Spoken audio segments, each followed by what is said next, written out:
مساء الخير، يعطيكم العافية جميعا.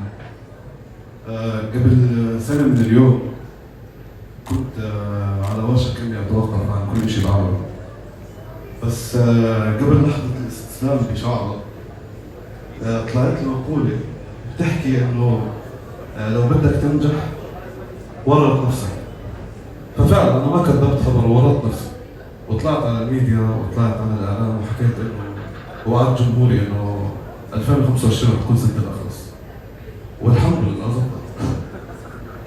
فبحب أهدي الجائزة لبلدي الحبيب الأردن، وبحب أهدي الجائزة لأنكم، وبحب كمان أتشكر حبيبي وصديقي ورفيق دربي مدير أعمالي عمر حمدات.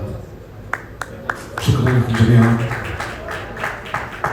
ويكفيني فخرا اني اكون متواجد بحضرة العظماء وفنانين الكبار طبعا هون. فشكرا لكم، شكرا استاذ مازن، وشكرا لبنان، يعطيكم الف عافيه.